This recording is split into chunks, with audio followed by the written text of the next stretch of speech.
جنہوں نے ایمان دے کر کفر حاصل کر لیا، خرید لیا، لن یضر اللہ شیئا، وہ بھی اللہ کو کوئی گدن نہیں پہنچا سکیں گے۔ مراد وہی ہے، اللہ کے رسول کو، اللہ کے دین کو، اللہ پر ایمان لانے والوں کو کوئی نقصان نہیں پہنچے گا۔ یہ ساری جو بھی ان کی غداریاں ہیں، بے وفائیاں ہیں، عین وقت پر ساتھ چھوڑ جانا ہے، فوری طور پر تو یقیناً آپ کو معلوم ہے بنو سلمہ اور بنو حارثہ ان کے قدم بھی ڈگمگا گئے تھے کہ پہلے ہی ہماری نفری جو ہے 1/3 تھی، 3000 کے مقابلے میں 1000 تو ہم نکلے ہیں مدینے سے، اور ہمارے بھی 1/3 اب جا رہے ہیں، 300 جا رہے ہیں۔ تو ان کو جاتے دیکھ کر یقیناً طبیعتوں پر اثر ہوا، اور 2 خاندان جو تھے ان کے جو مسلمان تھے ساتھی حضور کے ساتھ، ان کے قدم ڈگمگائے تھے، لیکن پھر اللہ نے انہیں سہارا دیا، وہ قائم ہو گئے۔ تو اس حوالے سے وہ جو ایک منفی اثر پڑتا ہے انسان کی طبیعت پر، اس کو آپ یہ نہیں کہہ سکتے کہ وہ غیر فطری ہے، وہ ہے، فوری طور پر اثر ہوتا ہے۔ جیسے کہ آپ کے علم میں ہوگا کہ حضور کے صاحبزادے ابراہیم جب وہ عالم نزع میں تھے تو حضور کی آنکھوں میں آنسو آ گئے، آپ کے آنکھوں سے آنسو ٹپکے۔ تو بعض صحابہ کہ حضور آپ اور آپ کے آنکھوں میں آنسو، یعنی وہ یہ سمجھتے تھے کہ حضور کا معاملہ جو ہے وہ تو اس قدر اونچا ہے، اتنا بلند ہے، یہ انسانی معاملات ہوتے ہیں، کسی کے فوت ہو جانے پر، کسی عزیز کے انتقال پر یہ صدمہ اور یہ رنج اور اس درجے متاثر ہونا کہ آنکھوں میں آنسو آ جائے۔ حضور نے فرمایا کیوں نہیں، یہ تو اصل میں اللہ کی رحمت ہے جو ہمارے دلوں میں اللہ نے ڈالی ہوئی ہے، یہ اس کا مظہر ہے۔ باقی ہم کہتے یہی ہیں کہ اللہ جو تجھے تیرا فیصلہ ہم اس پر راضی ہے، ہم اللہ کے فیصلے پر کوئی احتجاج نہیں کرتے، اللہ کے فیصلے کی مذمت نہیں کرتے، مبادہ قطعاً نہیں، لیکن یہ کہ یہ اس کا جو ایک احساس فوری ہے انسانی طبیعت کے اوپر، یہ اس کی بالکل ایک فطری بات ہے۔ تو یہ فطری چیزیں جو ہیں منافی نہیں ہیں اس کی، لیکن یہ ہے کہ اگر اس کے اوپر دوام ہو جائے، استمرار ہو جائے، اگر مستقل طور پر اسی مقام پر آدمی قائم ہو جائے تو یہ یقیناً ایک منافقت کی بات ہے۔ ان الذین اشتروا الکفر بالایمان لن یضر اللہ شیئا ولہم عذاب علیم، اور ان کے لیے دردناک عذاب ہے۔ پہلے کھلے کافروں کا ذکر تھا، عذاب عظیم، ان کے لیے بہت بڑا عذاب ہے۔ اب منافقوں کا ذکر ہے، وَلَهُمْ عَذَابٌ عَلِيمٌ، ان کے لیے بہت دردناک عذاب ہے، ویری پینفل چسٹائسمنٹ۔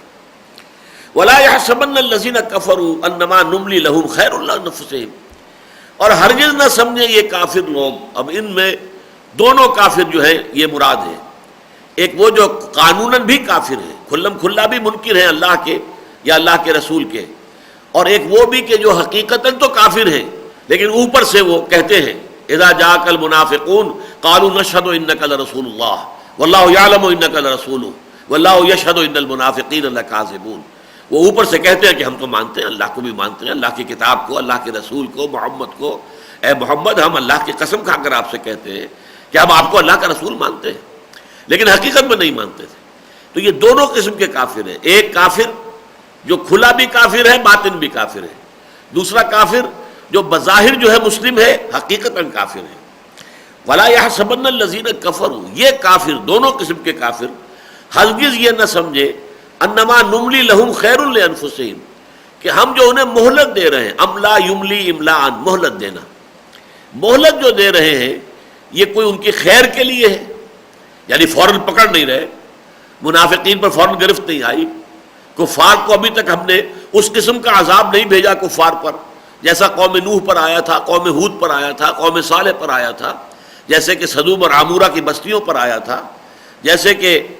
قوم مدین پر آیا تھا، جیسے آل فرعون پر آیا تھا، ایسا عذاب نہیں آیا۔ اب ابھی ٹال رہے ہیں، انہیں مہلت دے رہے ہیں، اب ہلہم رویدا، اے نبی ہم انہیں بھی ذرا مہلت دے رہے ہیں، آپ بھی مہلت دیجئے تھوڑی سی۔ تو یہ جو املا ہے، املا یملی املاءن، اور امحال ہے، امحال کے معنی مہلت دینا، تو یہ نہ سمجھے کہ ہم ان کے لیے کسی خیر کا ارادہ کر رہے ہیں، نہیں، انما نملی لہم لیزدادوا اثما، ہم انہیں جو مہلت دے رہے ہیں، ہم انہیں جو ان کی رسی دراز کر رہے ہیں، وہ اس لیے تاکہ یہ اور گناہ کما لیں، اور گناہ کما لیں، اور گناہ کما لیں، تاکہ ان کا عذاب شدید سے شدید تر اور شدید تر سے شدید ترین ہوتا چلا جائے۔ تو اس مہلت کو یہ اپنے حق میں خیر نہ سمجھیں، یہ مہلت ان کے حق میں شر ہے۔ لا يحسبن الذين كفروا انما نملی لہم خیر لانفسہم، کہ یہ جو ہم کو مہلت دے رہے ہیں، ان کی رسی دراز کر رہے ہیں، انہیں ابھی ہم ڈیل دے رہے ہیں، یہ ان کی جانوں کے لیے معال کار کے اعتبار سے، عاقبت کار کے اعتبار سے یہ ان کے لیے مفید ہے، خیر نہیں۔ انما نملی لہم لیزدادوا اثما، یہ تو ہم اس لیے ان کو ڈھیل دے رہے ہیں، رسی دراز کر رہے ہیں کہ وہ اور گناہ کما لیں۔ وَلَهُمْ عَذَابٌ مُّهِینٌ، اور ان کے لیے ہے اہانت آمیز عذاب۔ اب یہ تیسرا لفظ آیا ہے، عذاب عظیم آیت نمبر 176، عذاب علیم آیت 177، اور عذاب مہین آیت 178۔ مہین اہانت سے ہے، اہانت آمیز، رسوا کن عذاب، جس میں کہ انتہائی ان کی جو ہے وہ رسوائی ہے، خزی فی الحیات الدنیا والآخرہ، دنیا اور آخرت دونوں کے اندر جو ہے ان کی رسوائی۔ ما کان اللہ لیذر المؤمنین علی ما انتم علیہ حتی یمیز الخبیث من الطیب۔ یہ اس سورہ مبارکہ میں جو یہ بحث ہوئی ہے 60 آیات میں، اس کا سب سے اہم اور مرکزی مضمون یہ ہے، اللہ تعالیٰ کی طرف سے آزمائشیں کیوں آتی ہیں، اہل ایمان پر سختیاں کیوں آئی ہیں، مکے میں صحابہ کرام کو اللہ نے کیوں اجازت دے رکھی تھی کفار کو کہ ان کو جس طرح چاہیں آزما لیں، جس طرح چاہیں انہیں تکلیف دے دیں۔ اللہ تعالیٰ ابو جہل کے ہاتھ شل کر سکتا تھا تاکہ وہ حضرت سمیہ اور حضرت یاسر رضی اللہ تعالیٰ عنہما کو کوئی پرسیکیوٹ نہ کر سکے، ٹارچر نہ کر سکے۔ جب اس نے نیزہ اٹھایا تھا اور حضرت سمیہ کی شرمگاہ کے اندر جو ہے وہ نیزہ جو ہے وہ مار رہا تھا، تو وہیں پر اس کا ہاتھ شل ہو سکتا تھا، اللہ کو اختیار تھا۔ کیوں اللہ رسی دراز کرتا ہے؟ کیوں اللہ مہلت دیتا ہے انہیں؟ کیوں اللہ نے اتنی مہلت دے رکھی تھی امیہ ابن خلف کو کہ حضرت بلال کو جو ہے وہ جیسے جانوروں کی لاشوں کے اندر ان کی گردن میں رسی ڈال کر گھسیٹا جاتا ہے، انہیں ایسے انہیں گھسیٹا جا رہا تھا مکے کی گلیوں میں؟ کیوں؟ اس کے اندر حکمت ہے، یہ حکمت ابلاغ، تاکہ ان کے محاسن اور ظاہر ہو جائیں، ان کی استقامت واضح ہو جائے، ان کے اندر صبر و ثبات کا جو پہاڑ ہے کوہ ہمالا وہ نگاہوں کے سامنے آ جائے۔ پھر یہ کہ اس میں یہ بھی فائدہ ہے، دیکھنے والوں کے دلوں پر اس کا اثر ہوتا ہے۔ یہ لوگ صبر و استقامت کے پہاڑ کوہ ہمالا، اور ان کا جرم کچھ بھی نہیں ہے، پرسیکیوشن کس بات کی ہو رہی ہے؟ انہوں نے کیا کیا ہے؟ کوئی چوری کی ہے، کوئی ڈاکہ ڈالا ہے، کسی کی عزت پر ہاتھ ڈالا؟ کچھ نہیں، صرف یہ کہتے ہیں کہ ہم ایک اللہ کے ماننے والے ہیں اور محمد کو ہم تسلیم کرتے ہیں کہ وہ اللہ کے رسول ہے، بس۔ اس کے اوپر یہ تعظیم، یہ پرسیکیوشن، یہ ٹارچر۔ تو یہ اس حوالے سے، اور پھر سب سے بڑی بات یہ ہے کہ اللہ تعالیٰ کھوٹے کو کھرے سے علیحدہ کرنا چاہتا ہے۔ کچے پکے لوگ بھی آ جاتے ہیں ایمان کے دعوے دار بن کر، لیکن اللہ چاہتا ہے چھانٹی کر دے۔ تمحیص کا لفظ 2 دفعہ آ چکا ہے ہمارے ہاں، لیمحص اللہ، اللہ تعالیٰ جو ہے وہ اہل ایمان کو علیحدہ کر دینا چاہتا ہے اہل کفر سے۔ تمحیص، میں نے اس لفظ کی بحث میں جو وضاحت کی تھی کہ بحث و تمحیص کا لفظ ہم بولتے ہیں اردو میں، بحث و تمحیص ہو رہی ہے۔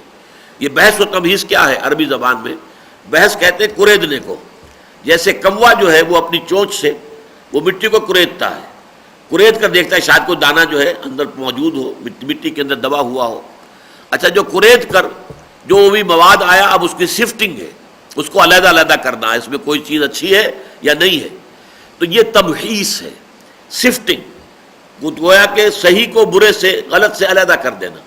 شر کو خیر سے جدا کر دینا، حق کو باطل سے علیحدہ کر دینا۔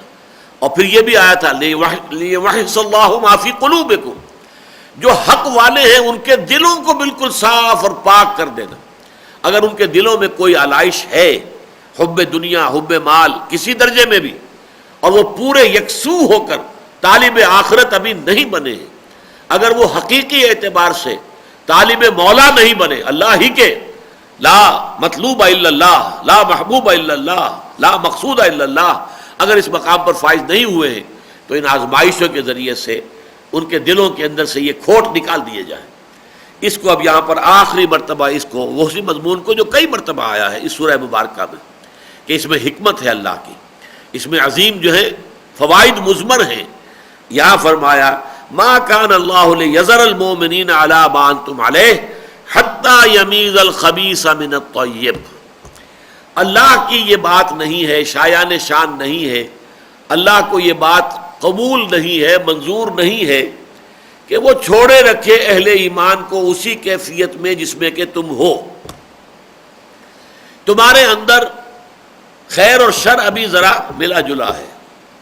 صادق الایمان اور منافق